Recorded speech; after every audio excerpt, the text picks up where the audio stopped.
Morning glory and evening grace, America. I'm Hugh Hewitt in the Relief Factor Studio West. Got a lot coming up today. Senator Tom Cotton, Dan Runde, other experts on what looks to be the inevitability of hostilities with Iran. President Trump speaking about that at the Board of Peace. I have that tape as well. But before today's program, I was able to pre-record an interview that will drop next week. When I'm gone, Kurt Schlichter will be my guest host next week, and you'll hear the whole interview then. But it gave me such great joy.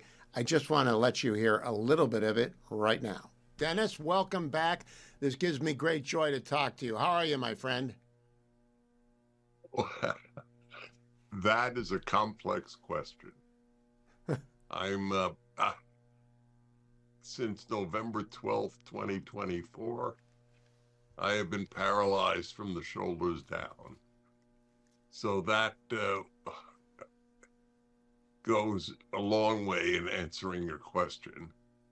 On the other hand, I am thinking as creatively as ever, and I am able to speak, which every doctor who's commented on it, and none of them have been religious, has called a miracle. Stop right there. I'm not giving away the story. You have to wait till next week. You can order Dennis's book right now. It's available in bookstores on Monday, but you can pre-order it so it's delivered by then. It's called If There Is No God, The Battle Over Who Defines Good and Evil.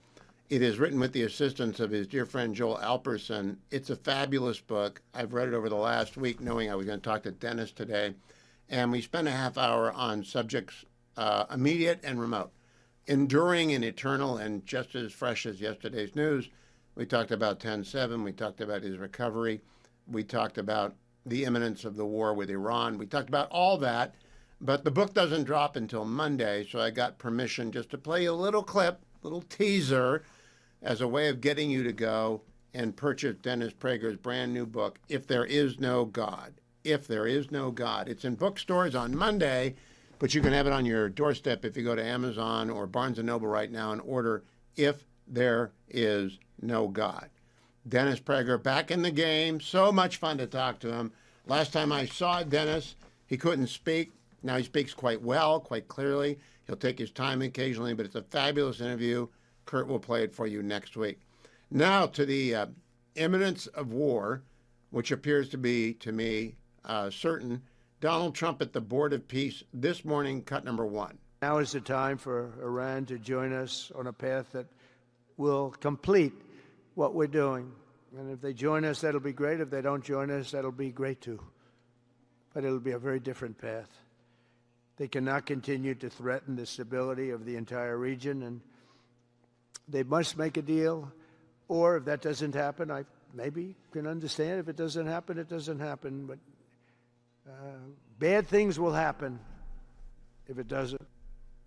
Bad things for Iran.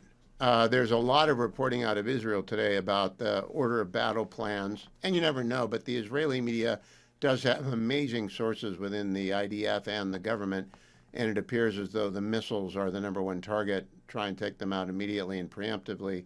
The Ford is not yet there. It is reported to be headed to the coast of Israel to assist with missile defense if Iran gets off a barrage. Iran can always capitulate, by the way. They're supposed to do something in writing soon, but they're down to 10 days now. And with President Trump, when he gets impatient, he gets impatient, and the blow will fall. And it looks like it's going to be many blows over many days. I'll talk with Senator Cotton about that. He also said, cut number two, I want to play it again. Qatar, countries like nobody could have signed. You would have had that threat. Nobody could have had. You couldn't have had peace in the Middle East. So now we may have to take it a step further, or we may not. Maybe we're going to make a deal. You're going to be finding out over the next probably 10 days. 10 days. 10 days. Don't count on it, Iran. Make a deal, or get dealt with. Also today, the president heaped some praise on his Secretary of State that was kind of funny as well. Cut number 5. Marco does it with a velvet glove, but it's a kill, right? The result is the same. They do it very differently. And Marco, you really did yourself proud 2 days ago in Munich. In fact, so proud that I almost terminated his employee because they were saying, why can't Trump do this? I do. but I say it differently. But Marco, don't do any better than you did, please. He can be legit funny. That was legit funny. I got asked on the Fox News today. I thought I've covered just about everything in my life. I've never been asked about British royalty before, but I did my homework.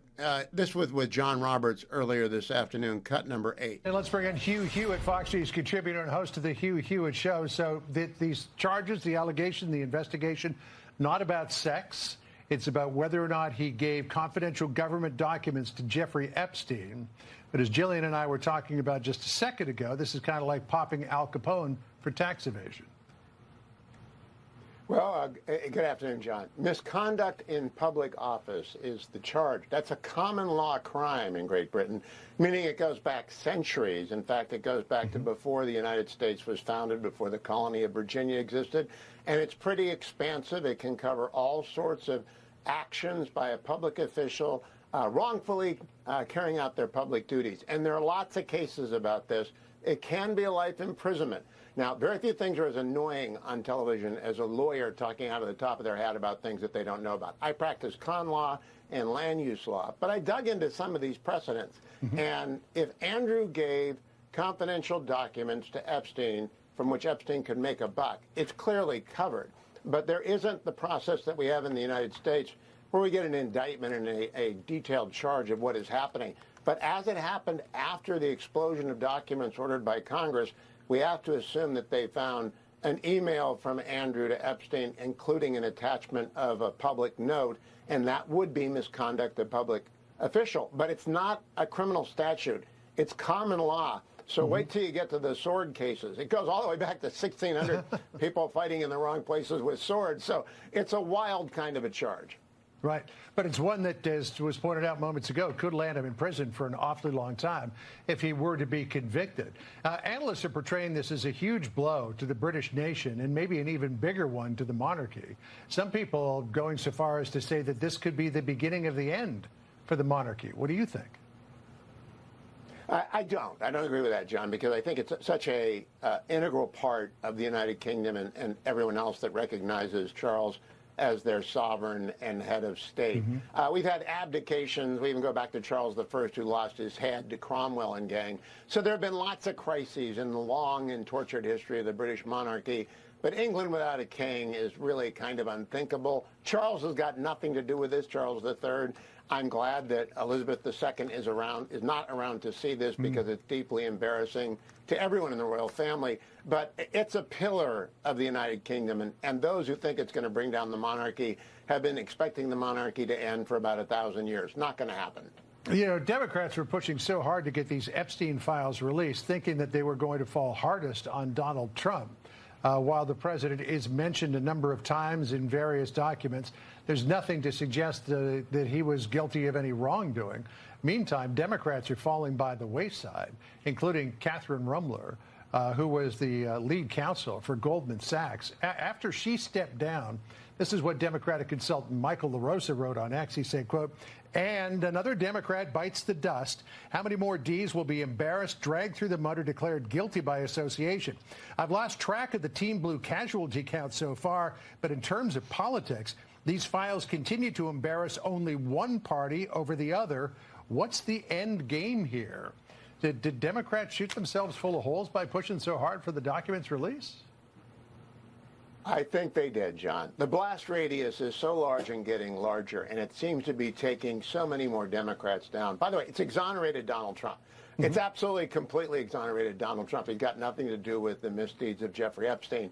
But a lot of people who were palsy-walsy with Jeffrey Epstein, even though they weren't involved with the horrific crimes that he committed, they're too close for comfort. Right now, the head of the Olympic Committee in L.A. is being asked to step down by everyone who lives in L.A. and every adjacent zip code because they don't want to be associated with Jeffrey Epstein in any sort of way. Everyone knows he's a sordid, horrible, evil man.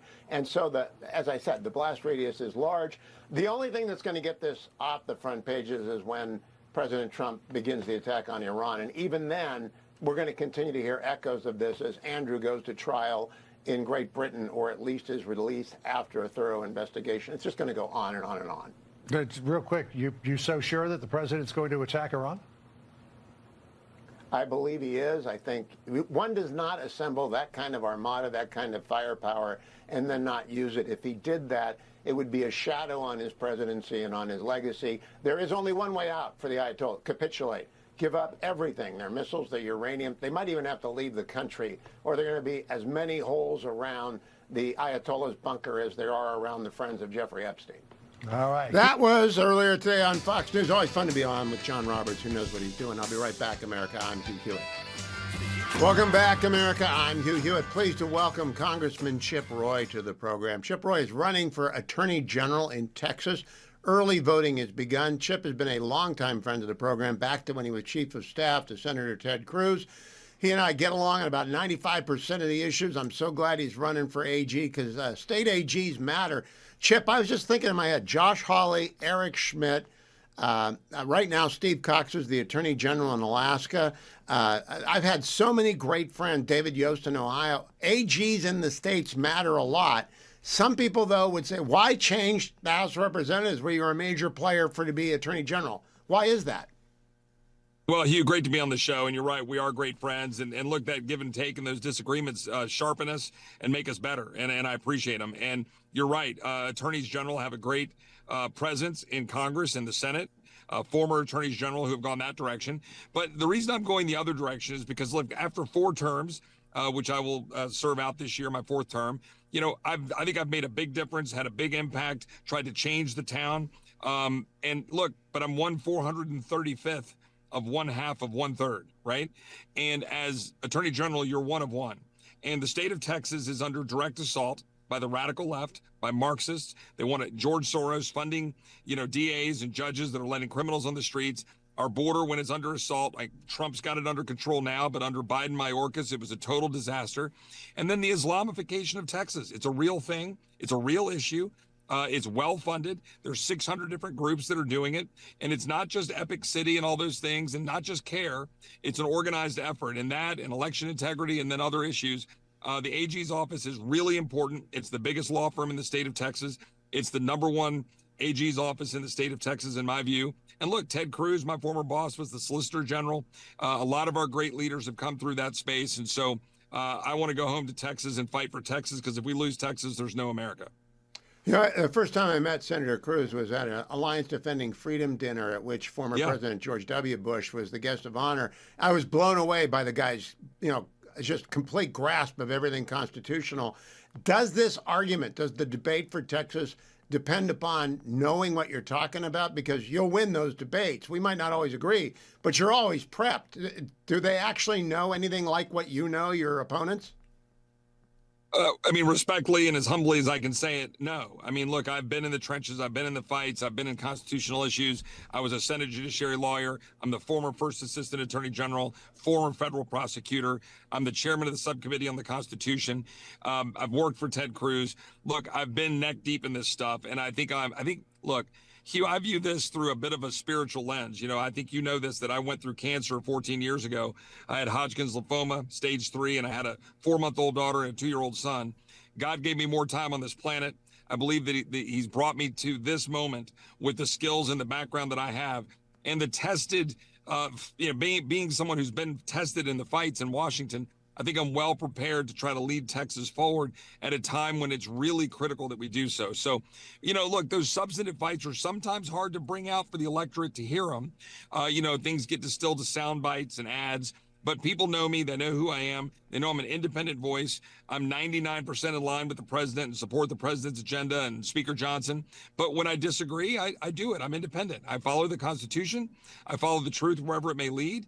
And if I think I need to stand up on that, I'll do it, even if it raises some, you know, political pressure.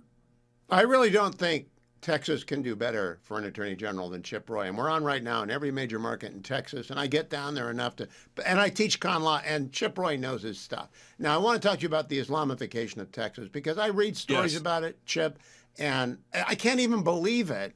But then responsible people say, no, it's actually, that's against the Establishment Clause, and Texas is bound by the Establishment Clause. What is going on? Well, look, we've got a host of things that are happening. I mean, first of all, you and I would agree, I'm not going to put words in your mouth, but I know you all to know your belief in the Constitution, mine too, that the First Amendment is sacrosanct, and we've got to be very careful to ensure that we're not saying anything about what any individual can believe, your right to your religious expression and so forth. But what we are saying is that two things. One, you've got a political ideological movement that is very clearly a part of the Islamist network, right? The Muslim Brotherhood. A lot of people that are trying to push that, not just as a religious doctrine or faith, but as a political movement and ideology. We're seeing it unfold in Europe, and it's happening here in the United States. We're seeing it in Dearborn. We're seeing it a little bit with Mamdani now, and that's going to head in that direction. And in Texas, it's happening in very real terms. There were two Sharia courts, or Sharia systems that were operating in the Dallas-Fort Worth Metroplex that Governor Abbott had to step in front of.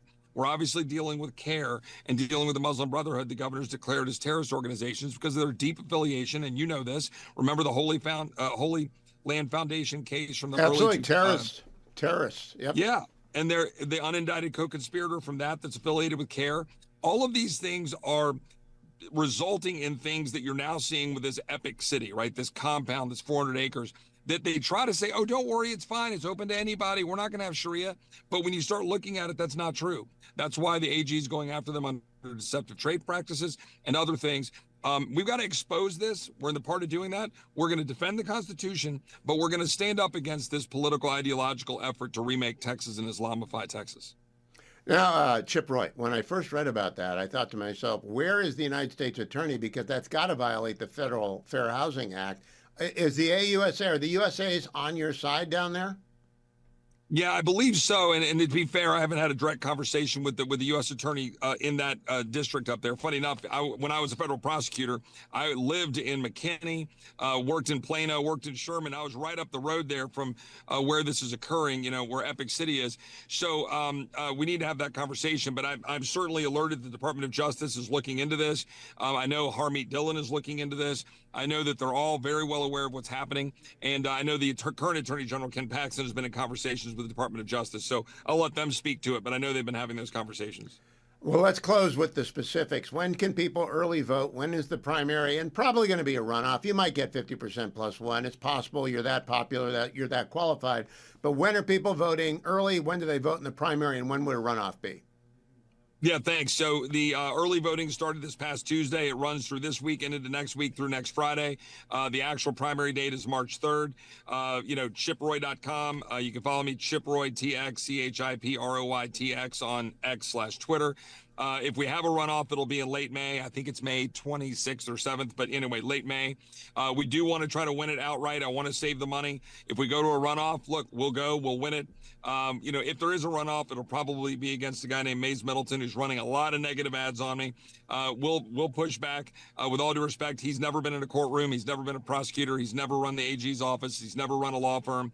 And this is the biggest law firm in the state of Texas and one of the most important offices in the country. So we'll win that race, but we're going to need some help and support and money and get to the polls. And I appreciate it. And Hugh, keep doing what you're doing. And like you said, even when we occasionally disagree, man, when I have a conversation with you, iron sharpens iron. You help me think through arguments I haven't necessarily thought through, like the Save America Act, some of the issues you and I have talked about. And I can come back on and talk about those and defense and everything going on with Iran and everything else. But appreciate you and appreciate the time to be on the show today. Yeah, and first you got to win. And we need Chip Roy as the Attorney General in Texas because we need great Attorney Generals who defend the Constitution and know the Constitution. That's Chip Roy. Good to talk to you, Congressman. Keep coming back. If you don't get the 50% plus one, we'll talk again after the runoff. But chiproy.com is where you go to find out more about my friend from Texas who's going to be a fantastic Attorney General for the Lone Star State. Stay tuned.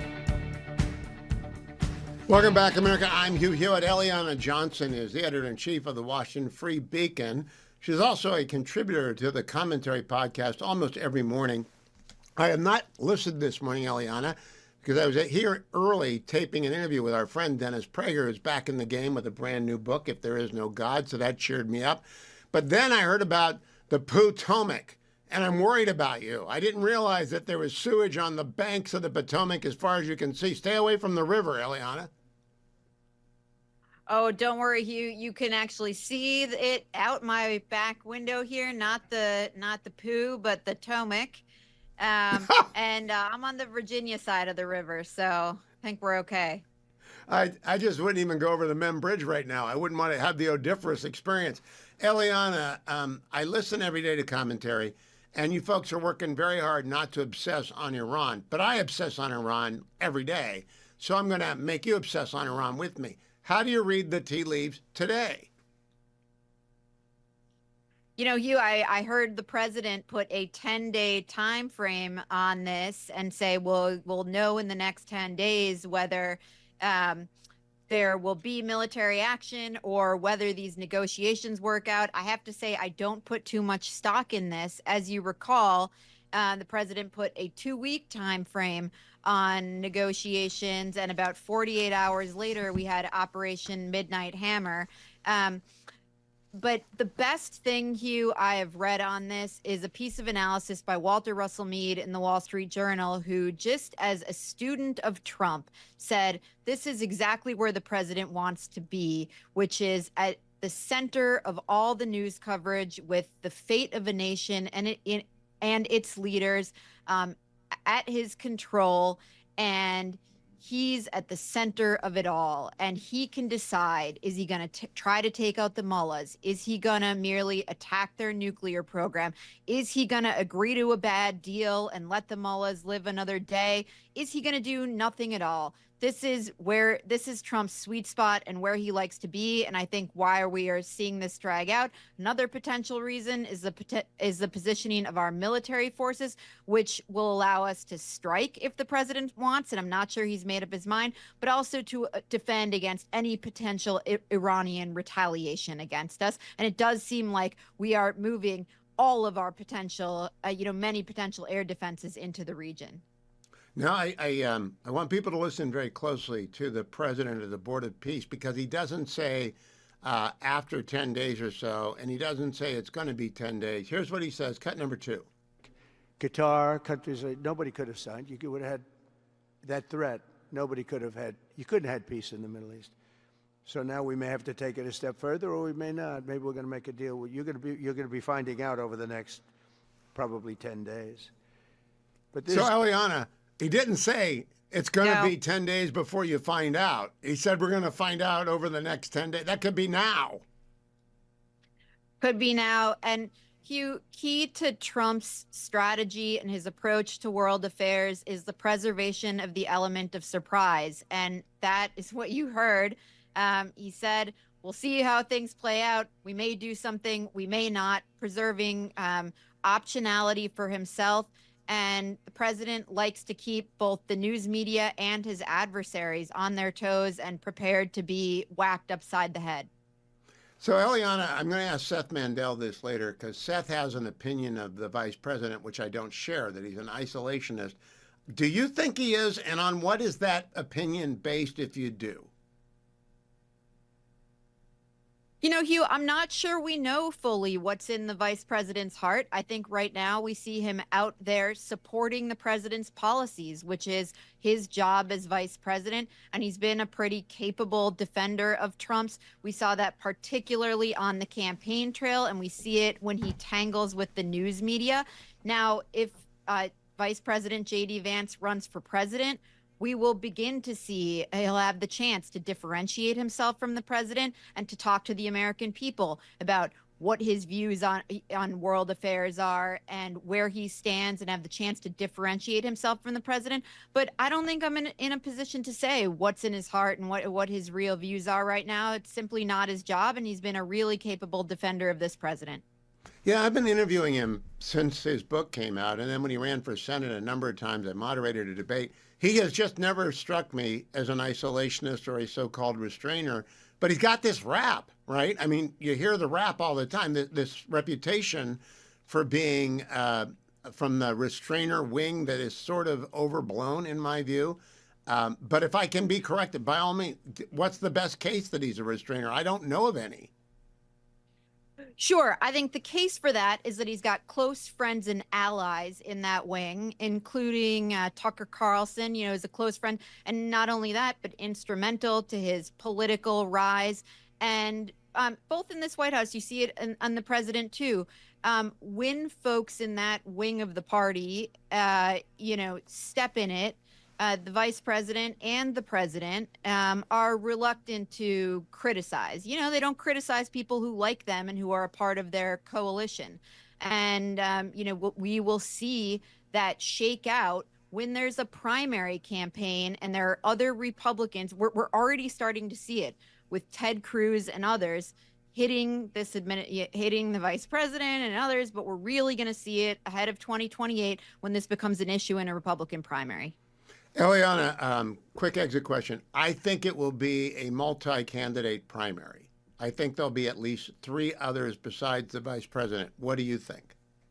I totally agree with you. I think it's going to be quite a big field as the battle to define post-Trumpism and to succeed President Trump plays out. And likewise, on the Democratic side, I think it's going to be quite a big field. One thing I will say, Hugh, and I think we saw this in Munich with AOC and Gretchen Whitmer being pressed on world affairs and stumbling quite visibly and embarrassingly. I do think the Democratic field, though it's vaunted and puffed up by the legacy media, is quite overrated. Oh, do you remember, you're not old enough, but you might remember your dad's copy of Commentary Defining Deviancy Down by Patrick Moynihan? Of course. The last week is Defining Competence Down. But they had to define it down for Whitmer and Gavin and especially for AOC. Josh Holmes on this show said, AOC, you would think she would know about Spanish horses. Her last name is Cortez, after all. Eliana, always good to see you. Follow Eliana on X at Eliana Y. Thank Johnson. you. Follow me to the next segment on the Hugh Hewitt Show. Welcome back, America. I'm Hugh Hewitt. I've been telling you it's the worst weather in California, which of course makes sense because it was the worst weather in D.C. when I was there. So bad that our cannot be blown over umbrella got blown over on the patio this week, and it's freezing. My Solaire infrared grill did not get blown over, though. It's still there cooking. It's still there working. It's still there heating up to 1,000 degrees in 3 minutes or less. My friends at besthotgrill.com have the products you need to stay warm and eat well when it's cold and raining outside. Your wood-burning fireplace, by the way, can be turned into a source of emergency heat with the Rasmussen Chillbuster vent-free gas logs or the Alterna vent-free fireballs. No electricity needed, just natural gas or propane. And if it's cold or raining outside, you want to have the Solaire infrared gas grill because it heats up in 3 minutes. It performs in the depth of winter if you're on the East Coast or in the middle of the monsoon if you're on the West Coast. So go to Solaire's website right now, besthotgrill.com. Besthotgrill.com. Complete the personalized log sizing form or order. You can try it out for free. Order the Solaire Demo Rental Grill and you can try before you buy. That's besthotgrill.com. Besthotgrill.com for Solaire infrared grills and the logs and the fireballs, and stay warm no matter where you are in the country. Let me also tell you about something you need in the new year as AI makes all the old web defenses for your computer obsolete. You need webroot.com/Hewitt. Webroot.com/Hewitt. The reason you do is AI is making its chopped liver out of everything that used to defend your computer. Not only that, they're very slow. The old system slowed down your computer. Webroot.com/Hewitt gets you a great deal, 60% off Webroot, protects you completely, and keeps your computer running light, fast, and smooth all the time, protecting against malware, phishing, ransomware, all the other threats that come in this age of the internet. You don't want to deal with any of that stuff. You don't want your computer to be screwed up. We did not get Webroot in time for the Fetching Mrs. Hewitt. All of her emails have gone away. Poof. Thousands of emails gone. She spent an hour and a half at the Apple bar. Couldn't get it back. Should have got Webroot. Should have, but didn't for her phone. But we won't make that mistake again. Webroot.com/Hewitt. Get 60% off. Get protected for all your devices. Finally, relief factor time. I did not go up the implacable hill this morning because I was taping my interview with Dennis Prager, and boy, that was good for the soul. I might have skipped a day of exercise. It's raining like crazy anyway, and I don't go out in the rain, but I have my relief factor right here. Icarian curcumin and resveratrol omega. I take it anyway. Even when I've skipped 2 days in a row because of the wild rains that we've been having out here. But it doesn't matter because when I get back up the implacable hill, I won't feel it. I don't take a leave. I do not take ibuprofen. I can't take whatever the NSAIDs are, and I have to stay away from them, but I can and do take Relief Factor every day.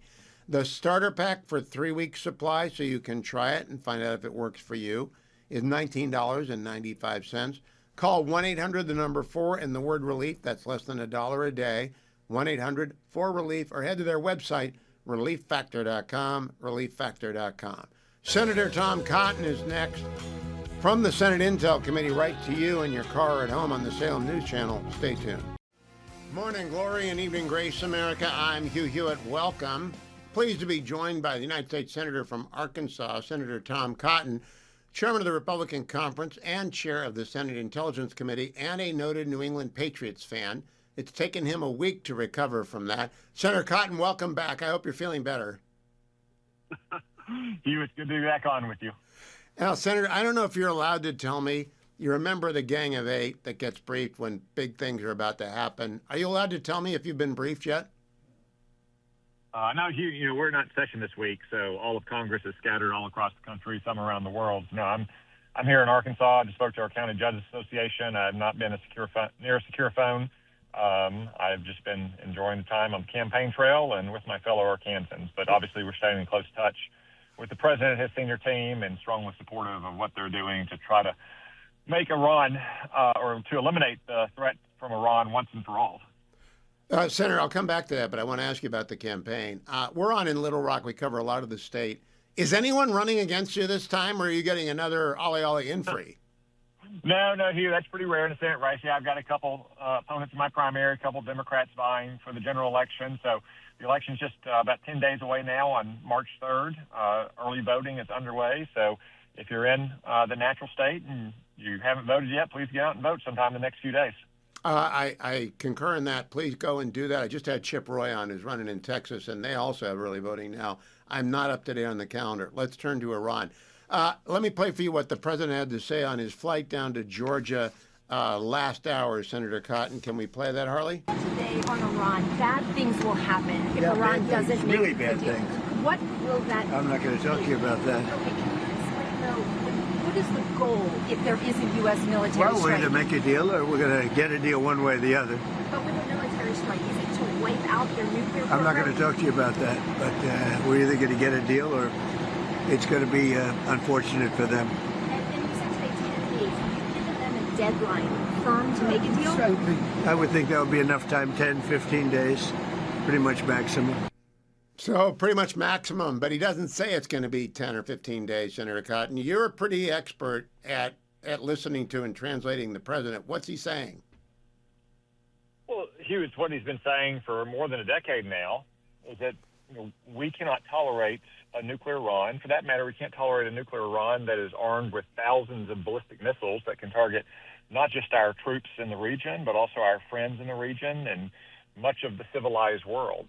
And finally, we can't tolerate fanatical, revolutionary, theocratic regime that supports terrorists like Hamas and Hezbollah and others that have the blood of thousands of Americans on their hands. These are pretty reasonable requests by the United States and by Israel that Iran no longer export terror and violence and chaos. But, of course, they've been doing that for 47 years. So color me skeptical about their willingness to change their spots at this late hour. Senator, you know that dictators can capitulate. Gaddafi capitulated on his WMD, nukes, chemicals, Scuds in 2003, 2004. Is that what it would take for us to hold off from attacking them? Yes, Hugh, there are clear models, as I've said for more than a decade, of Iran could come in from the cold and turn the page. Muammar Gaddafi in Libya is maybe the best example of that. Again, a repressive dictator who had the blood of lots of Americans on his hands. In 2003, he was scared straight, and he threw the doors open, and he told America, come in, take everything. Take my nuclear research, my biological and chemical research and weapons. I don't want to be next. And over the next 8 years, he became, in essence, a de facto ally until Barack Obama foolishly overthrew him and opened up what's been a chaotic civil war ever since and kind of uncorked the rest of Africa, creating migration crises.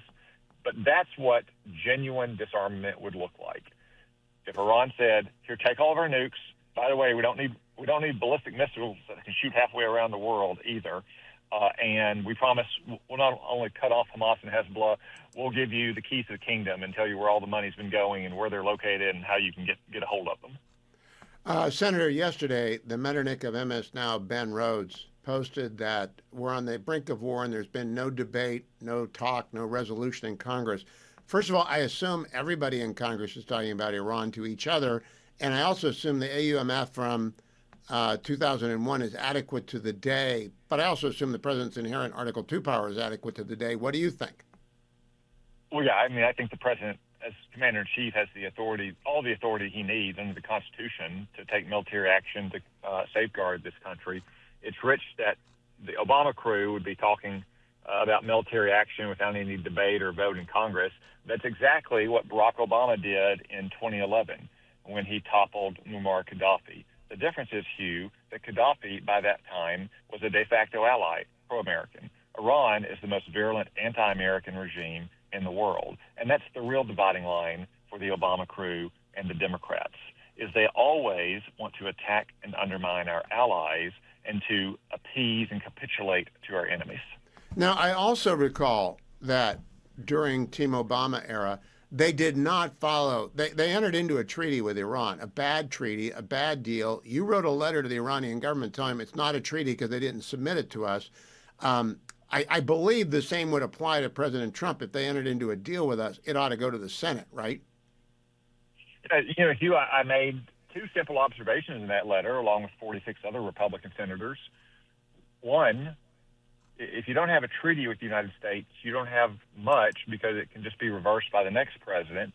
And two, remember, the United States Senate has staggered 6-year terms. So once Barack Obama left the scene, the Senate would be there much longer. If the president gets any kind of reasonable enforceable deal, again, I'm skeptical that he will because the Ayatollahs have never been willing to surrender their nuclear weapons or their missiles, then yes, we would want to review that in Congress. Now, Mr. Rhodes wrote, I want to quote it to you, no legal basis and no debate in Congress about what could be a major war with no clear sense of what the objective is or what comes next. Let's focus on the second part. I think that's incorrect. My clear objective is getting the Ayatollahs away from power, transitioning to any government that isn't theocratically crazy and has millennial ambitions to end the world. What's your end objective for Iran, Senator Cotton? Hugh, I think that puts it well. As the president said, of course the world would be a better place if the regime was changed in Iran. Now, that doesn't mean that America is going to do so militarily or do so with 100,000 troops, but who can doubt that the world would be a better place, to include Iran itself, if you didn't have crazed theocratic dictators oppressing their own people and radiating violence, chaos, and revolution across Iran's borders. Senator, do you have any idea who might be the transitional leadership? The Crown Prince has been on this program since last we talked, but he's an expat. He's been in exile for 47 years. I'm not sure. Do you think there are other forces within the regime that could step forward, as did in Venezuela? Former allies of Maduro stepped forward as soon as the guy was gone? Well, Hugh, I'll put it this way. I would suspect, given human nature, that there's more than a few senior leaders in Tehran who look at what happened to Maduro and look at what's happened in that country since then, who are thinking to themselves, I'd like Delcy Rodriguez's deal, not Nicolas Maduro's deal. Yeah. Last question, Senator. In terms of the cost of this operation, it's extraordinary to forward stage this number of people. And I just saw a picture of the number of tankers we've got at the Sofia airport in Bulgaria. England, United Kingdom, will not let us use their bases, but Bulgaria is letting us use their bases. Does that call for some kind of rethinking about who's our friend and who isn't? Well, Hugh, I haven't seen that report, so I don't want to comment on it. But if any one of our allies is closing their airspace or closing up their bases, let's just say I think it calls for a direct and frank phone call from the president, if not a direct and frank post on his social media accounts. Well, I hope we get that, too. I cheated. One more question. Do we need a supplemental for defense, given the amount of expenditure that's going into this forward push?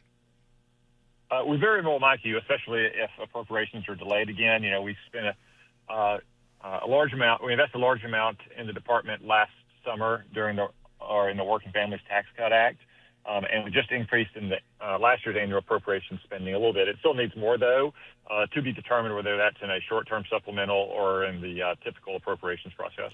Senator Tom Cotton, thank you for joining us from the campaign trail in Arkansas. I always appreciate it. And I'll talk to you again next week. Don't go anywhere, America. I'm coming right back with Vic Matus of the Washington Free Beacon.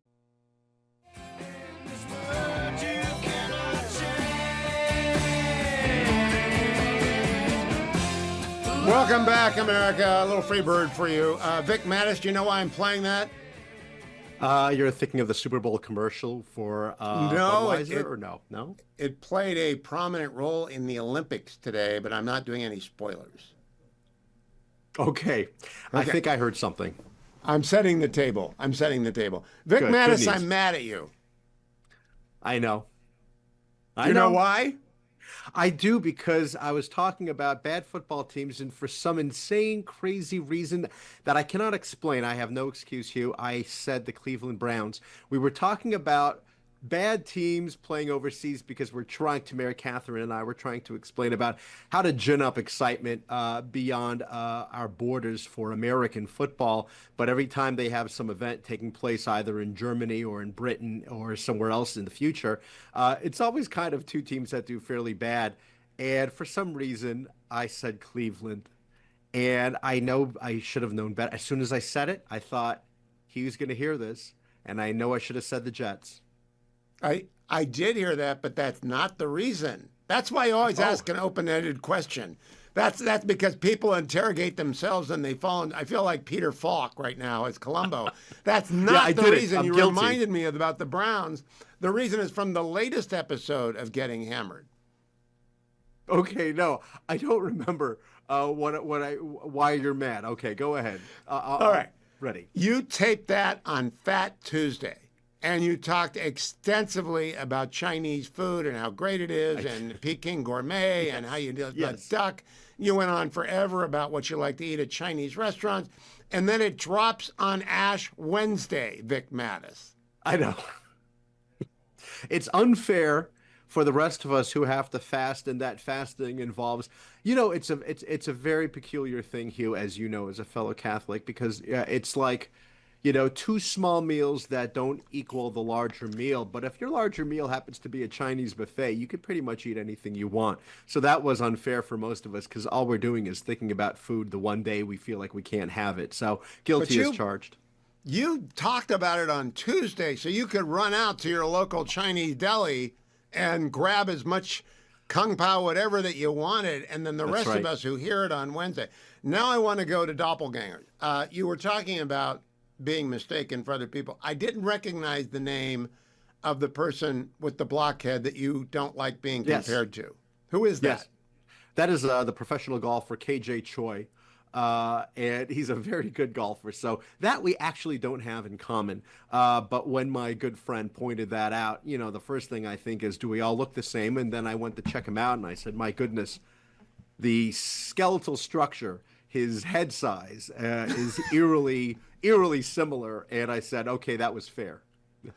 All right. So I came up with, for Mary Catherine, Audrey Hepburn. And I think it's a very good match. And I've gotten agreement from people.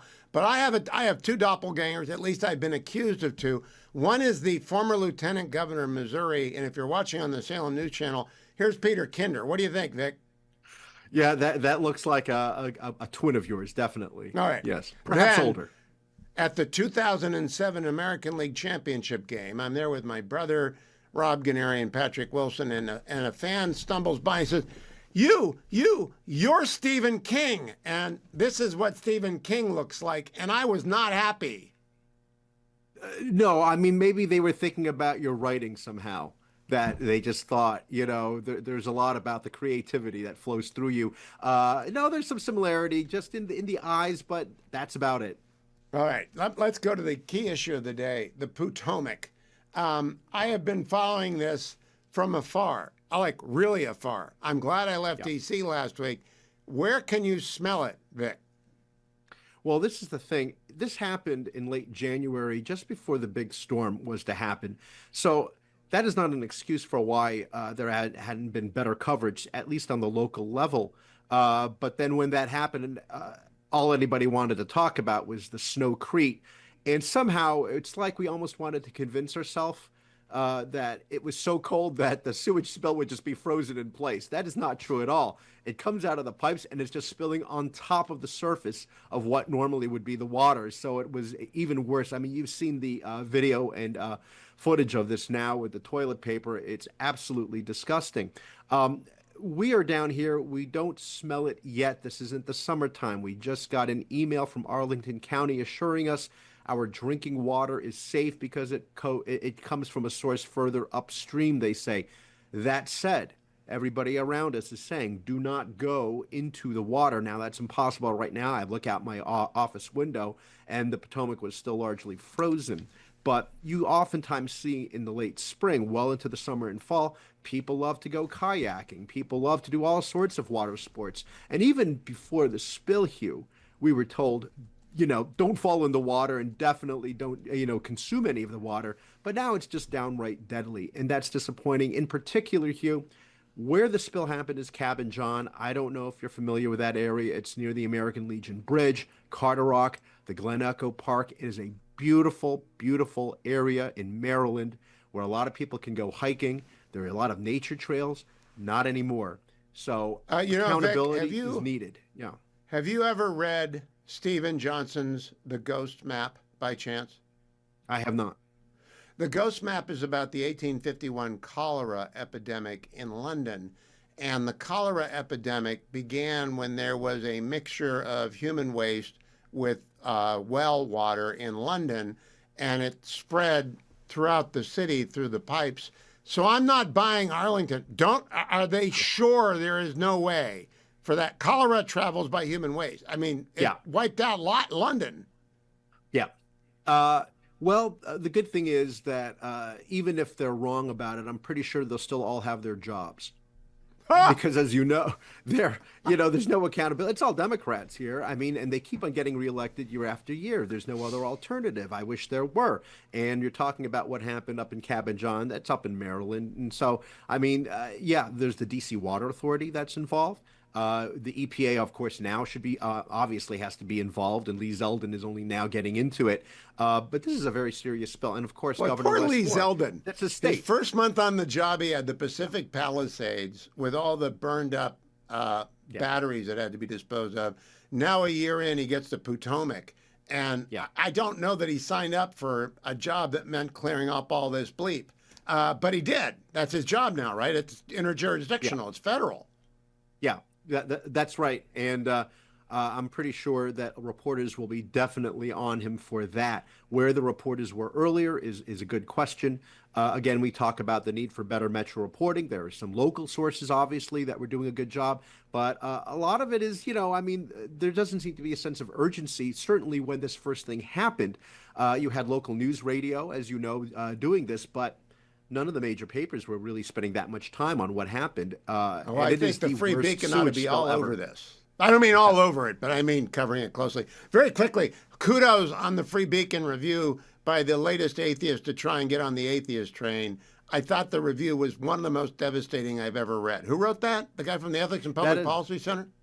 Yeah, that is Carl Truman, a Protestant theologian. But it was my good friend, and you know him as well, George Weigel, who said, you got to get Carl to review this book. It's going to be something else. And he did not disappoint. When you torch a book right down to the blurbs, I mean, he even took down the blurbs. Yeah. That's a thorough deconstruction of a book. Always good to talk to Vic Matus, co-host of Getting Hammered. Go and listen to Getting Hammered for the latest updates on the Potomac and all things Beltway, including the Chinese food that no one can eat on Ash Wednesday. Stay tuned, America. Welcome back, America. I'm Hugh Hewitt. I do recommend the Ghost Map for everyone who wants to learn about cholera and how it can spread when human waste mixes with the water supply, especially if you're in the District of Columbia. The market today was all down. I'm bringing this to you because andrewandtodd.com, 888-888-1172, great sponsors of my program for many years. They are a bank, Union Home Mortgage. They lend you money to buy a house or refinance a house or buy a second house or buy an investment property or refinance the loan that you have right now in order to consolidate debt. They do it all. They've been doing it all for decades, and they're fabulous at it. So the Dow was down, the S&P was down, the NASDAQ was down, not by a lot, but gold was up, and the 10-year Treasury went up just a touch, so it's at 4.076. So you're probably at 6% right now for a 30-year, maybe a little bit higher. I don't know the wizardry that Andrew and Todd can do, but you ought to call them to find out. 888-888-1172. Crude oil went up almost 2% today to $66.40 an ounce. So the market is pricing in some sort of an oil spike in anticipation of conflict with Iran. But it's not going to be bad. It's not going to last for a long time because Iran can't last for a long time. Though they are dangerous. They're the wounded beast. They could hurt a lot of Americans. So when the U.S. and our allies strike, it should be overwhelming and effective to end the regime's ability to resist and hurt our allies or us. In the meantime, you can still buy your house and you can get pre-qualified. You can get a letter that says they're approved for a loan up to X $100,000, and they will help you out if you have 990 income, you're self-employed, andrewandtodd.com, do that every day.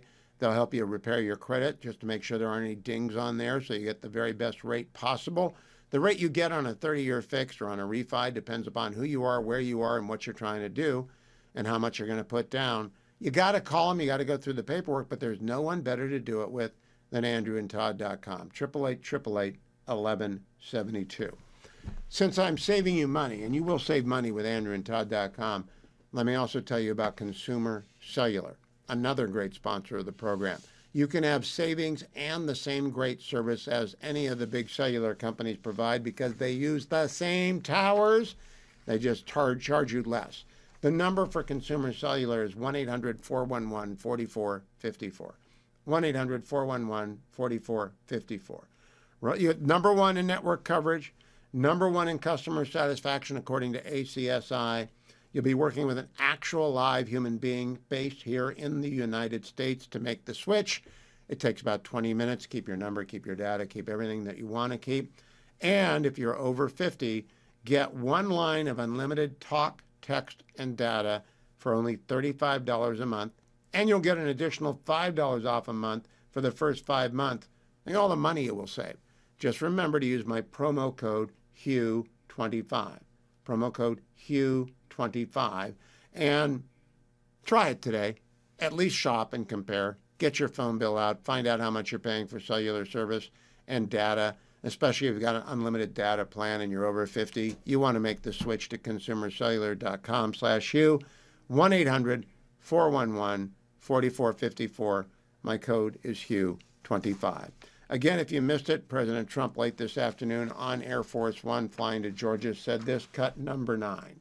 Today on Iran, bad things will happen if Iran doesn't make really the bad deal. things. What will that I'm not going to talk to you about that. Okay, can you explain though, what is the goal if there is a U.S. military Well, we're strike? going to make a deal, or we're going to get a deal one way or the other. But with a military strike, is it to wipe out their nuclear I'm not going to program? talk to you about that, but we're either going to get a deal or it's going to be unfortunate for them. Unfortunate for them. Pregnant phrase. Unfortunate for them. Make the deal. Ayatollahs, get on the plane to Russia. Meanwhile, get on the phone to Relief Factor. I am in the Relief Factor studio. I took it in hour number 1. If you were watching on the Salem News Channel, and you ought to be watching on the Salem News Channel if you're not in your car listening on the radio. You obviously can't watch the Salem News Channel in your car, but you can at home. It's on most major distribution networks now. And right after me comes Larry Elder. You'll love the Salem News Channel, but you'll love Relief Factor if you've got minor aches and pains that you want to get rid of. I take it every day because almost every day, not today, I got to come in and talk to my friend Dennis Prager for the first time in a long time about his brand new book, If There Is No God, and that gave me great joy. So I was eager to come in, and the timing, he's in the East, it was in the morning, he wanted to do the interview in the morning, so of course I'm going to make that work for Dennis. Kurt Schlichter is going to play the entire interview next week. And I encourage you, though, to go and get the book now, pre-order it so it arrives on Monday. If There Is No God. It is a fabulous book. The battle over who defines good and evil really ought to be on your bookshelf, but Relief Factor ought to be on the shaving shelf or next to the coffee or in your car for when you commute.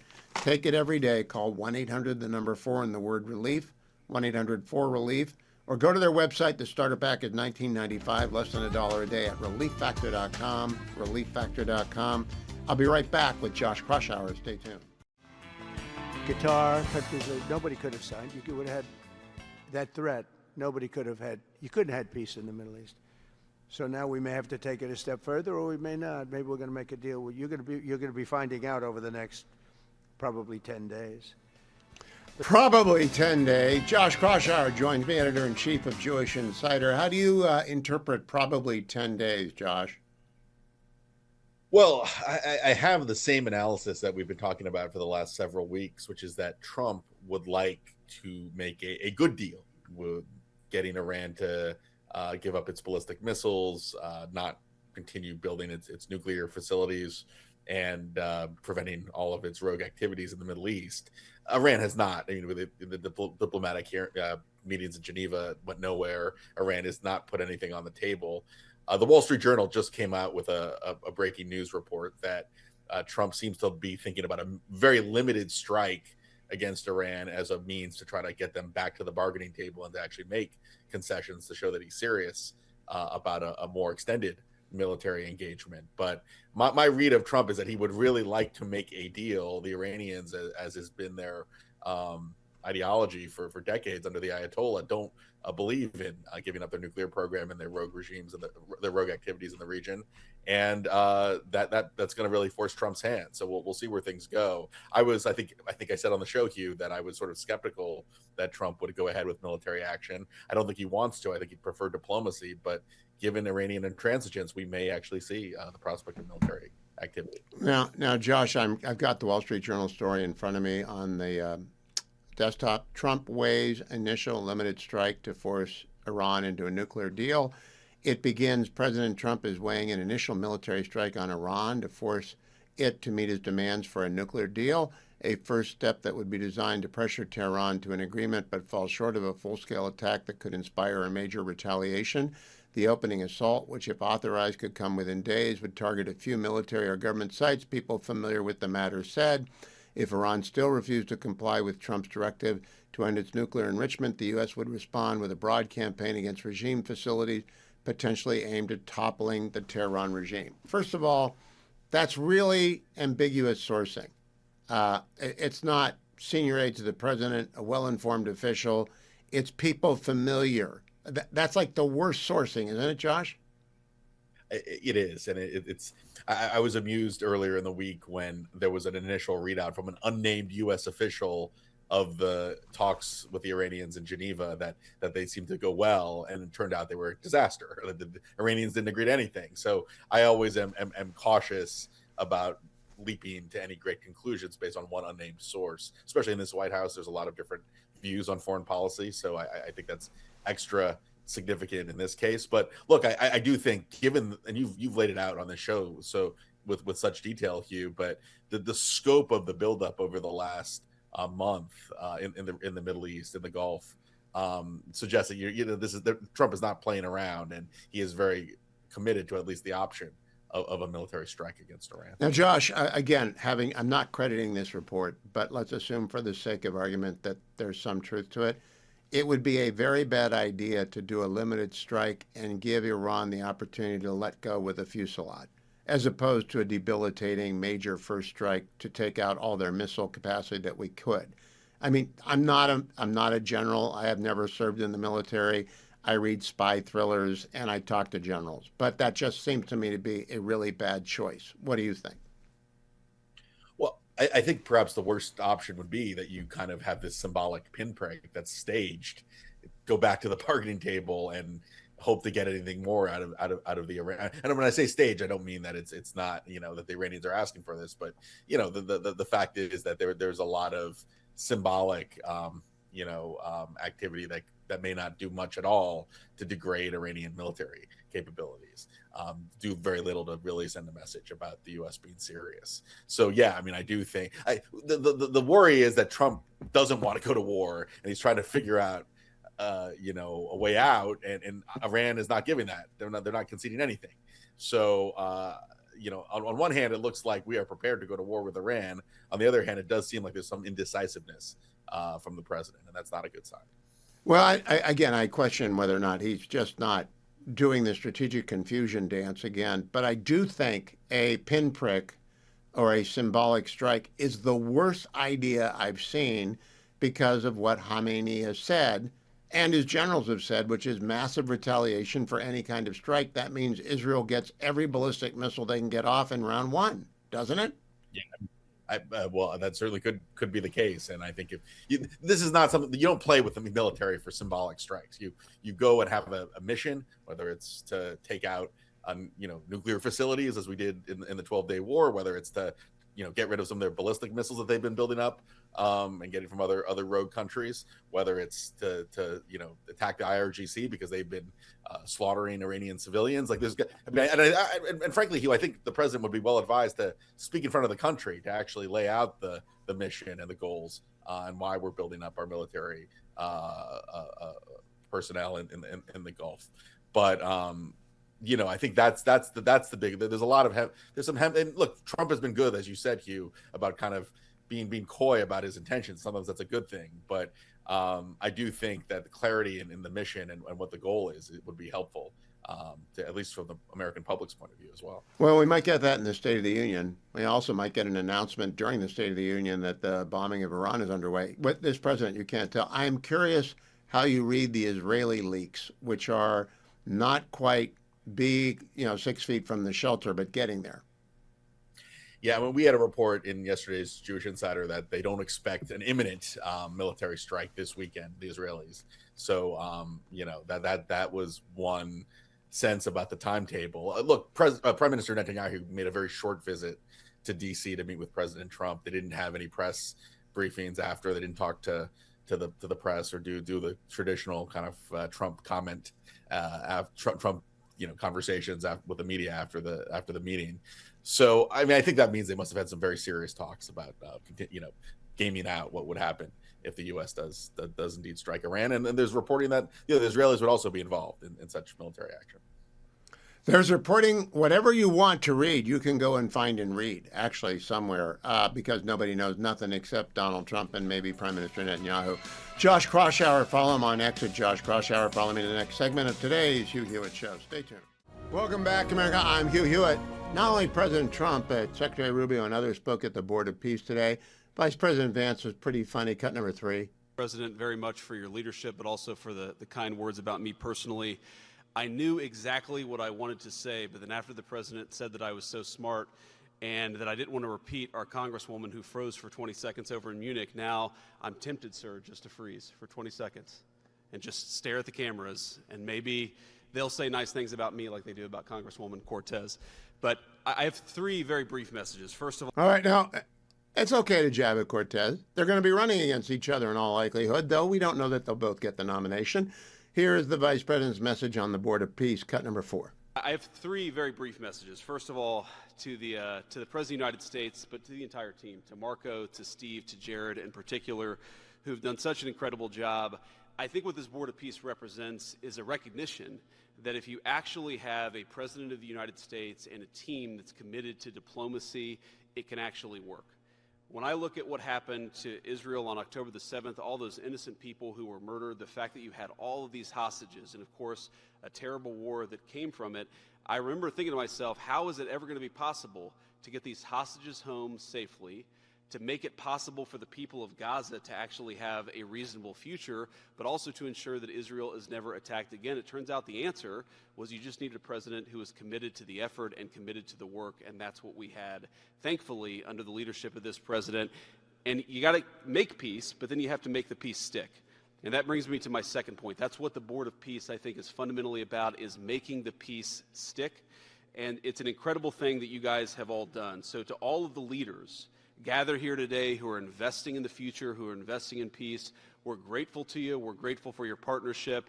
And in particular, I think to the President of Azerbaijan and the Prime Minister of Armenia, who I just saw last week, Thank you all for making it possible and for showing what real leadership can accomplish. When you set aside weapons and killing and destruction and invest in your people and invest in prosperity, it can create great things. So thank you both for what you did. I think it showed great leadership. And finally, to the American people, I think it's important that the American people recognize why we're here today. And the reason that we're here today is, yes, to save lives and yes, to promote peace, but this creates incredible prosperity for the American people. The countries represented here represent trillions of dollars of investment in the United States of America that would not have been possible without this president's leadership and advocacy for peace. The economies here represent millions of American jobs of people who are receiving products built in American factories and made by American workers would not be possible without a focus on peace. So, Mr. President, while I think this is great for the world, I also think it's really, really great for the United States of America. So we're looking forward to the partnership. I've been reading during the playing of Vice President Vance's remarks, the Wall Street Journal piece, because I wanted to make sure that I was right. The sourcing is so very, very thin. The people familiar with the matter said that I haven't even seen that phrasing before. I'm a senior government official, an official authorized to talk on the condition of anonymity. People familiar, I'm familiar with the matter.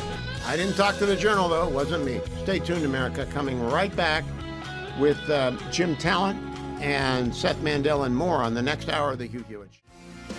Morning glory and evening grace, America. I'm Hugh Hewitt. It is Thursday. It is raining like mad in California, but all eyes aren't on California. They're on Iran, including those of former United States Senator Jim Talent, who's on the Reagan Institute Security Board.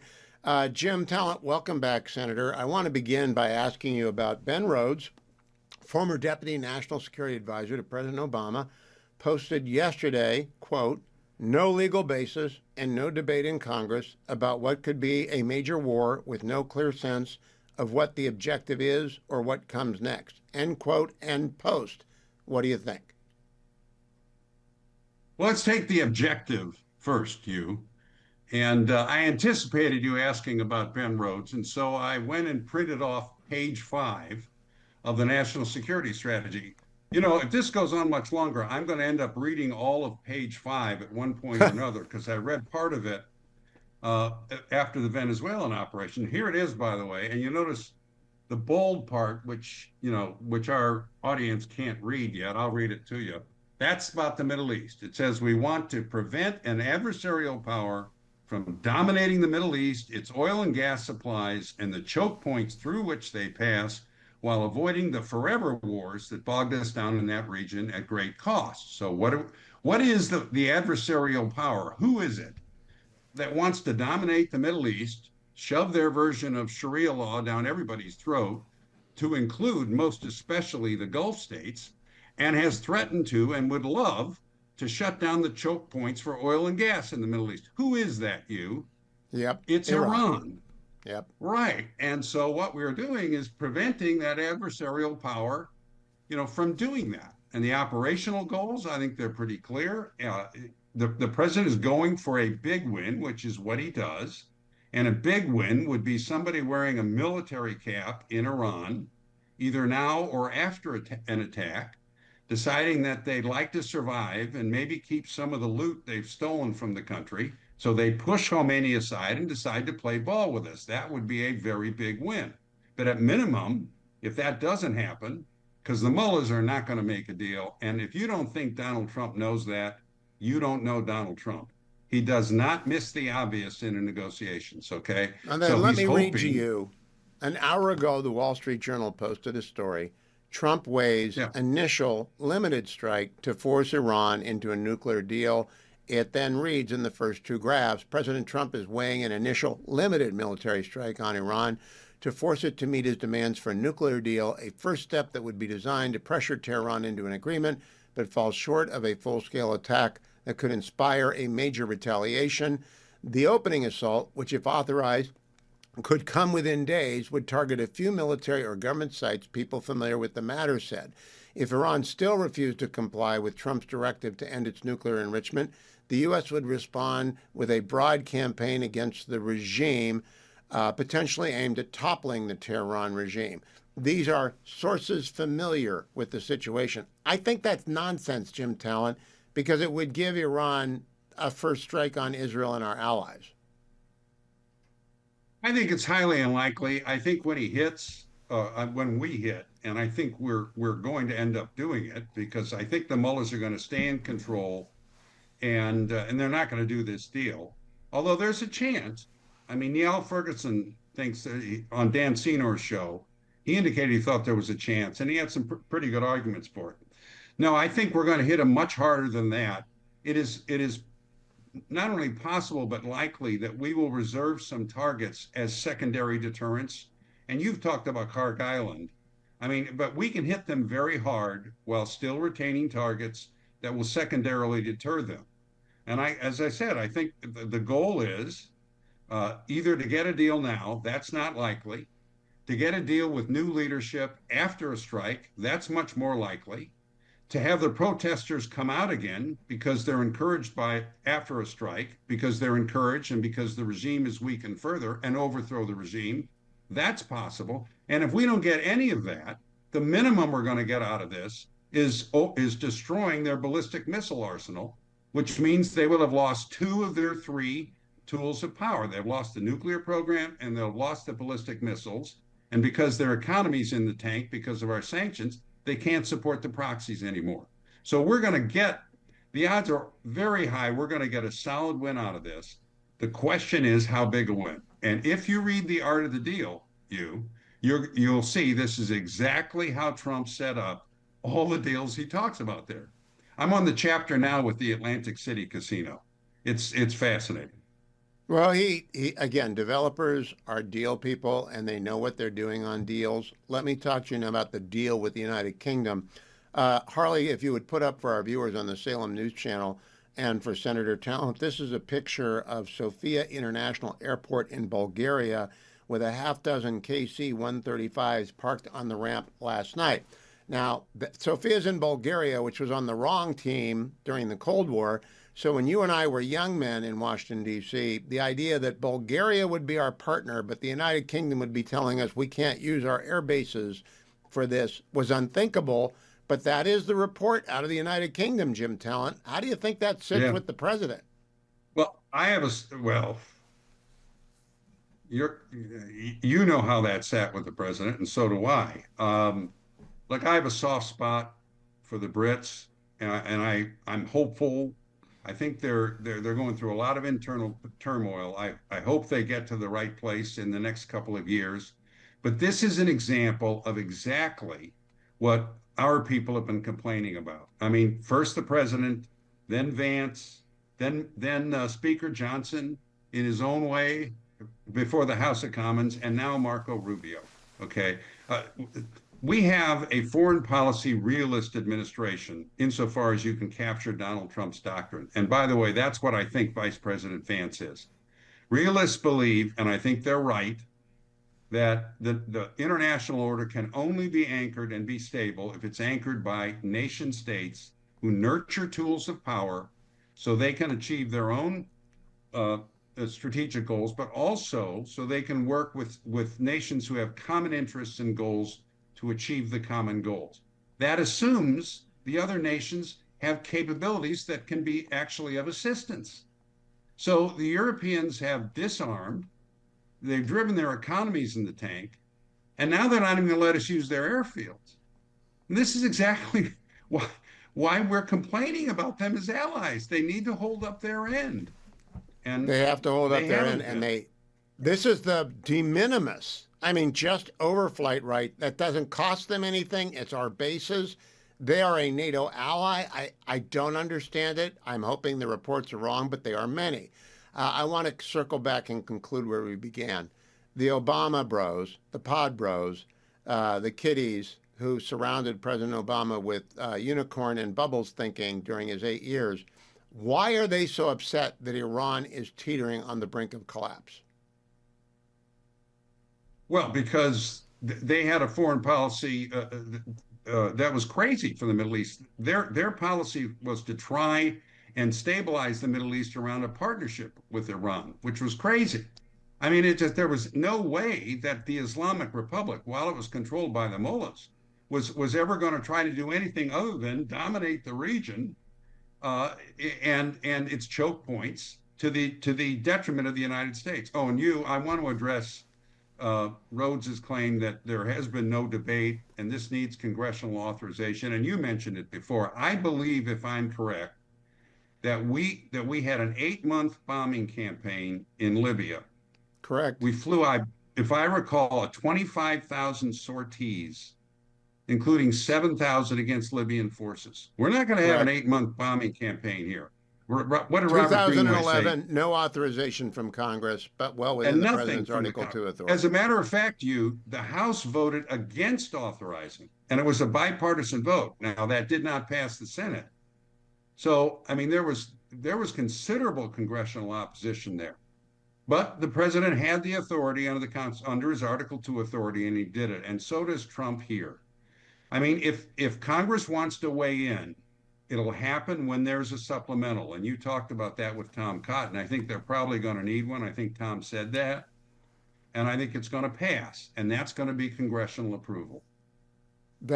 It's always the purse strings. Congress always has. Yeah. You remember the Nicaragua controversy with Reagan? They cut off the money to the country. Yes. They can do this again, but they're not going to. And with after Nixon had gone, but on Vietnam, as a practical matter, that's where this tension works itself out to between Article 1 and Article 2. If the military commitment is so sustained that the president has to go to Congress for more money for it, that's where Congress weighs in. And if it disapproves, it does not provide the money, and the military operation stops.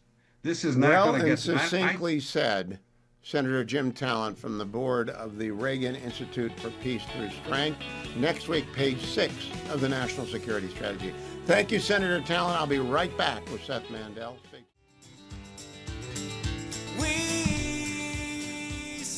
Welcome back, America. I'm Hugh Hewitt. Seth Mandel joins me, senior writer for Commentary Magazine. Seth, I want to read you the beginning of his story from The Wires this afternoon. The United Kingdom has refused to grant U.S. forces permission to use British military bases for potential strikes against Iran, the Times of London reported on Thursday. The decision has heightened tensions with Washington, prompted criticism of President Donald Trump. Under longstanding agreements, American aircraft could operate from RAF Fairford in Gloucestershire, home to U.S. heavy bombers, and the joint U.S.-UK base on Diego Garcia in the Indian Ocean, only with prior approval from the British government. However, London has not granted that permission for any hypothetical action against Iran, citing concerns that participating in a strike without clear legal justification could breach international law. What do you think? I think it's a bluff. I think it's a way of saying where somebody told a reporter that they haven't yet granted that permission.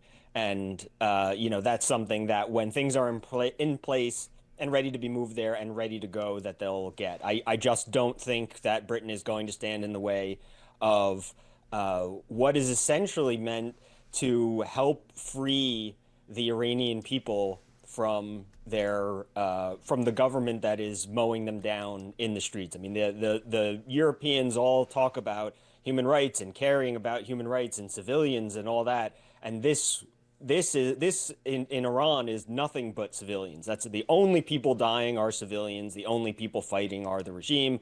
And so this is just an easy one. If you believe anything, if these guys believe anything that they say, they can't plausibly stand in the way of what Trump is trying to do. If they do, in fact, deny use of our bases, what is the consequence of that? That's really up to the administration. I don't know. I mean, the administration will, tends to use tariffs and things like that as punishment. But I don't really.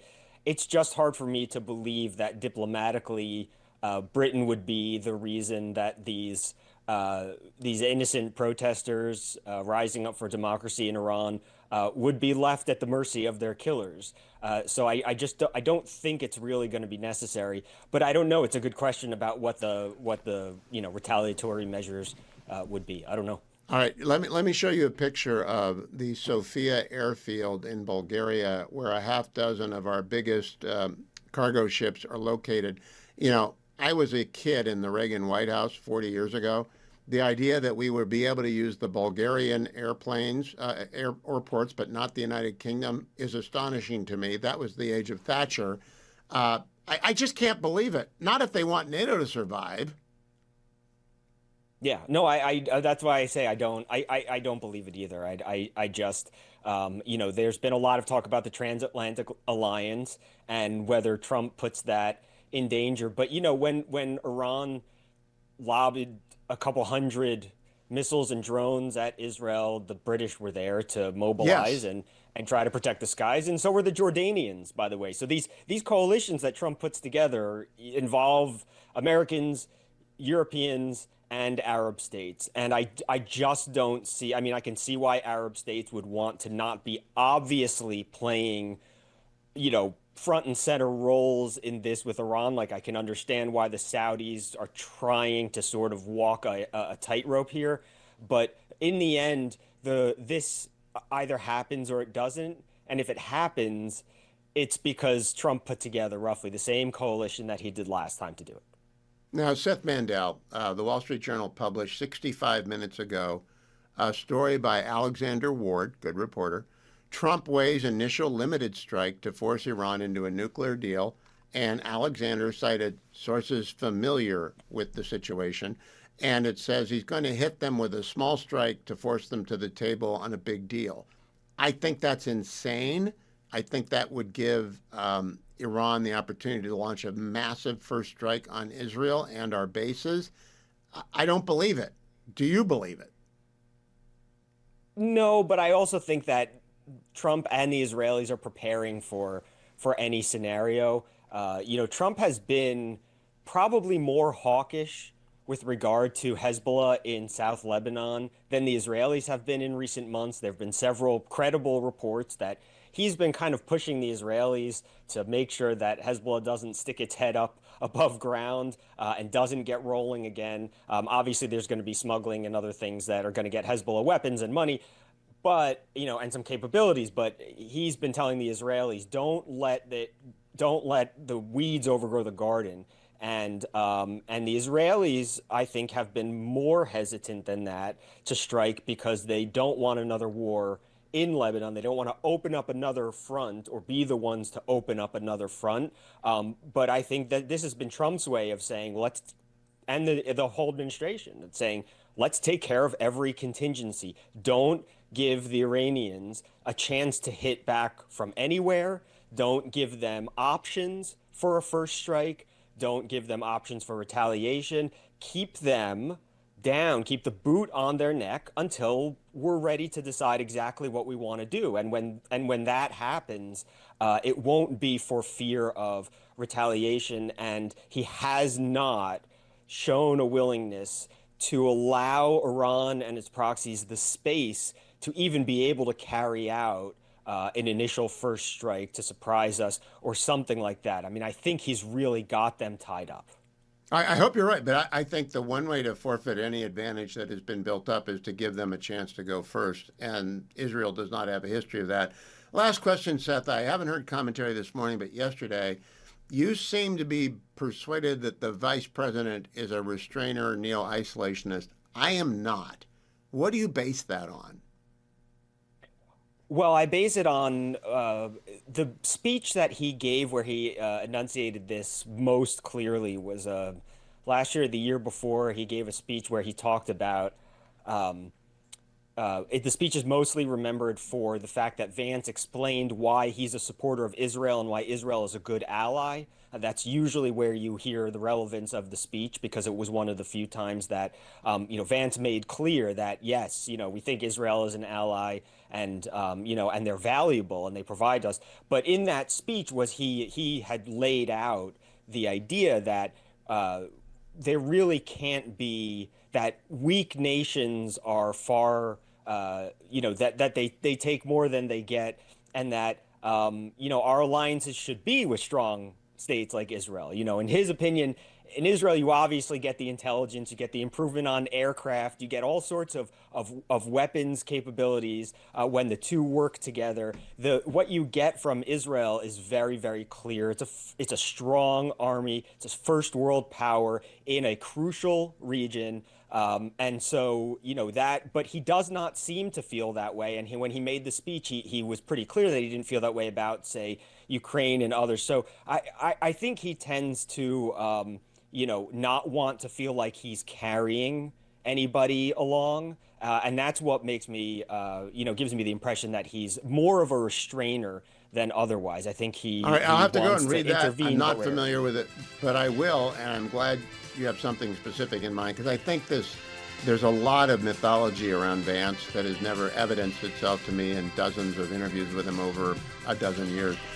Seth Mandel can be followed at Seth Mandel, and you can hear him every single day on the Commentary Podcast, which I recommend strongly to you. Stay tuned. Dan Runde from CSIS is next. Still talking about Iran here on the Hugh Hewitt Show. Welcome back, America. As war looms, I thought I would talk to an expert on post-war issues. Daniel Runde is a senior advisor at the Center for Security, Strategic and International Studies, CSIS, in Washington, D.C. Dan is also the author of The American Imperative, which I think it's imperative for Americans to read on the brink of war. Daniel, first, your assessment of what the president had to say today and running up to today. Is war inevitable? I mean, obviously, President Trump has been trying to establish that we have peace. He's been trying to have negotiations, but if our counterparts are not willing to participate in negotiations in a serious way, we're looking at some sort of a conflict.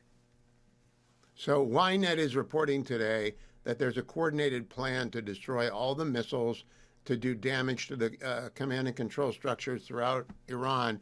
It sounds like regime collapse to me. Is that how you would guess it looks to you?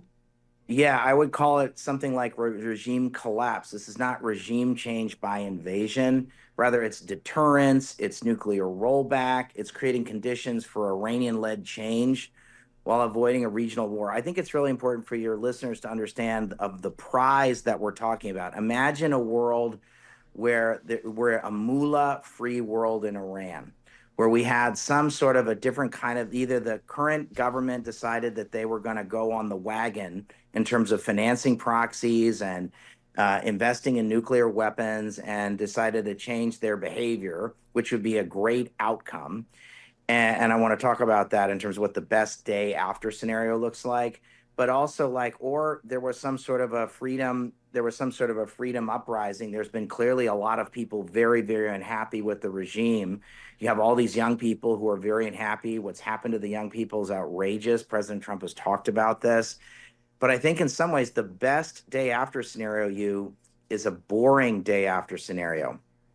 The fighting stops fast, ports open, oil flows, power and water stays on, proxies like Hezbollah or Hamas are restrained, and Iran looks for an off-ramp and looks to kind of restart negotiations. Because in some ways, you need to think about this as an opportunity, to defang them, but also to force them back to the negotiating table in a real way as opposed to in a fake way.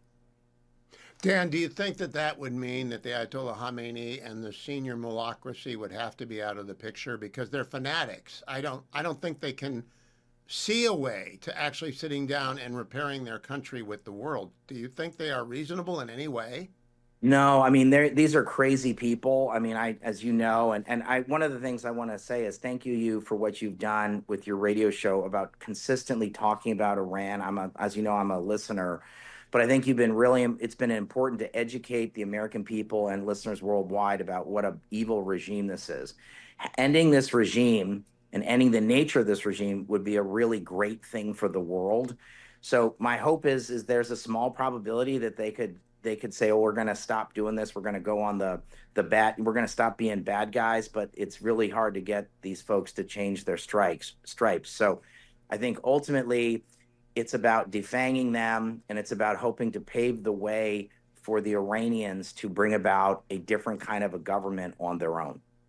Let's finish this segment and talk next segment about what is most likely, in my view, a period of chaos followed by the emergence of a, quote, strong man, someone to bring authority to the streets, monopoly of violence, all that sort of stuff. What is the, but it's not an Ayatollah, it's not a fanatic, it's not a theocrat. If we get to that, what's the best case scenario for Iran thereafter? And we can take a couple of minutes here and then 8 minutes after the break. Okay, I would say a couple of things. One is you could have some kind of regime fracturing. That's a fancy term for the folks that have been running the country split up and say, I'd rather cut a deal with the Americans than rather die or, or have something really bad happen. So you could have some part of the military force a coup. That's possible. And then, so you could have something along those lines. There's obviously been talk about having the Shah come back. I think that may be more of a hope within the diaspora community, people outside of Iran who hope to see that. There have been protests and calling for his name. There's been graffiti calling for his name. I mean, obviously that would be a wonderful, phenomenal thing where he served as some sort of transitional figure. But it's more likely that you have the regime breaks up and a piece of it says we're going to have a palace coup and we're going to take over and we're going to negotiate with the United States and our allies. All right, when we come back from break, we're going to talk about the many, many problems that Iran faces, no matter who is running it. Dan, the first time I went to a Dan seminar at CSIS, it was about rebuilding shattered economies. And there probably isn't an economy, and a developed world economy, as shattered as Iran's is, nor one with as much wealth to put to the service of the people of Iran if they actually want to go about it. We'll talk about the steps that ought to be followed in the aftermath of the conflict, which we hope, as Dan Runde said, is short, sharp, and over with no loss of life to the Americans or our allies, and just simply a quick regime change away. Gosh, what an arc that would be for my life. Welcome back, America. I'm Hugh Hewitt, joined by Daniel Runde. Daniel is a senior advisor at the Center for Strategic and International Studies in D.C., the place to go for smart people at CSIS. He's the author of a fabulous book, The American Imperative. Dan, as I said before the break, I went up to CSIS once to hear you talk about international banking and how lending facilities operate with broken countries. What is the best way for the world to support a free people of Iran with a shattered economy and infrastructure? So in an ideal world, the day after is a boring day and things are still functioning the day after. There's some sort of a peaceful, bloodless palace coup, and there's some sort of a military strongman comes in that it was associated with the regime and wants to negotiate with us. That would be, in my view, the best outcome. And it's not impossible, but it's something that we have to work towards. So whatever happens in an ideal scenario where you have a boring day after, you have to think about stabilization along with diplomacy. So we have to think about making sure we're protecting the U.S. force and our allies. We have to make sure that they understand that if they mess with us, really bad things will happen. And then we need to announce a stabilization plan. They have a whole series of problems. They've had inflation and they've had a run on their currency because they didn't have enough money in their central bank. So they're going to have to look at things like making sure that they have enough money in the till. They spend a lot of money on their army, and they also spend money on their nukes, and they spend money on their proxies. If they got out of the proxy business and got out of the nuke business and cut back on their defense, a lot of that money over time could be allocated towards things like water, which is something I want to talk about, as well as other infrastructure projects. But also, if they were out of the proxy business and out of the nuke business, the risk premium of investing in Iran or in the neighborhood would go down. I mean, that's actually even more important than the money. That if people felt like, okay, well, this is actually a safer place. Imagine an Iran that was as peaceful as, say, Turkey, or an Iran that was as stable as a place like, I don't know, Saudi Arabia, or as stable as UAE and as investor-friendly as UAE. And you know this, Hugh, because you spent a lot of time in Los Angeles. There's some incredible people of Iranian descent who live in the United States. Oh, the diaspora is amazing. The diaspora is unbelievable. But let's go to water. Right now in the District of Columbia, I heard on Fox News this morning, John Roberts referred to it as the poo-tomic because of the massive sewage spill. All of a sudden, people in the Delmarva area are realizing clean water is not a given. Do they have enough water in Iran? When you say water, people might snooze off, but it's actually the number one thing you need in a country. So Prime Minister Netanyahu did a video to the Iranian people with a glass of water. I don't know if you saw this, Hugh. This No. is maybe 6 or 9 months ago, and actually maybe something for your listeners to take a look at, because he understood how important this was. So it's him sitting at a table with a clean glass of water, because as you know, because you and your listeners, or you have a smart listening audience, they know that Israel has really done phenomenal things with water management. They've Yep. made the desert bloom in Israel. Netanyahu got on a video and said, I want to bring Israel's water technology and agricultural technologies to Iran. And then he drank the glass of water and said, you guys have a major water crisis and a major water problem. So some of it is about management issues. Some of it's about there's also all sorts of urban issues. We're obviously here in the District of Columbia. We've been taking for granted for a long time water infrastructure. They have water infrastructure problems. The amount of money needed to repair the water systems in Iran, the estimates are certainly in the tens of billions and as high as in the hundreds of billions of dollars. They've underinvested in it. Like I said, if you have a choice between financing a proxy or financing nuclear weapons or water, they've said, I'll finance the proxies and the nuclear weapons over the water. And now they're paying for it.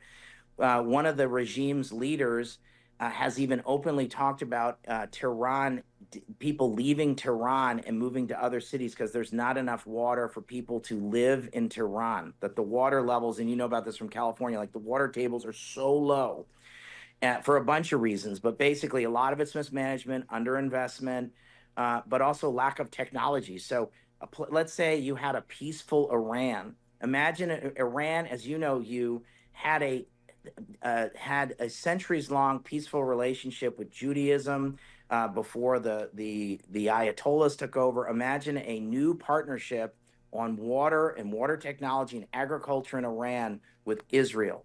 An Iran that's at peace is an Iran that can have a much more productive agriculture. They have all sorts of opportunities, but they have to get a handle on this water issue. It would be absolutely one of the first things. States, we no longer have USAID, and I'm one of the people that's happy that we don't. But who takes the lead for the United States in the we didn't give much thought to this when we invaded Iraq, and as a result, it was a mess. Who ought to be in charge of our relations with Iran? The president can't do everything, and Secretary Rubio's got 25 jobs. Who takes the lead? Well, ultimately, we're going to have it certainly shouldn't be the Department of Defense over time. And as I said, I don't think we want to be in the regime like taking over and having a CPA like we had in Iraq. I don't think that's what they're looking to do. I think they're looking to either defang the regime, force them back to the negotiating table, have a palace coup, and have some more pliable, manageable partner like we have in Venezuela, or hopefully some sort of a freedom agenda uprising where some more reasonable leader, whether it's the son of the Shah or somebody else, comes in.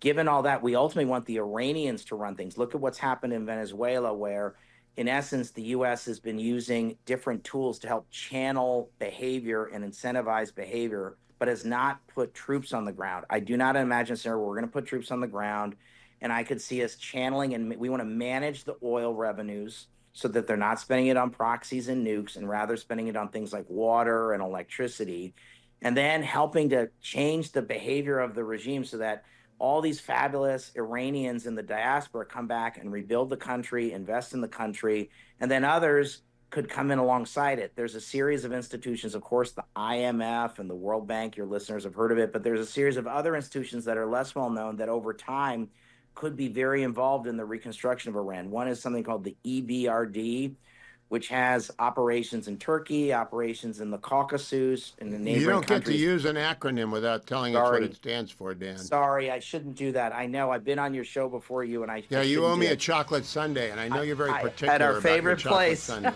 Yeah. What's it stand for? The European Bank for Reconstruction and Development, the EBRD, was a regional development bank set up after the fall of the Soviet Union. So they're a partner.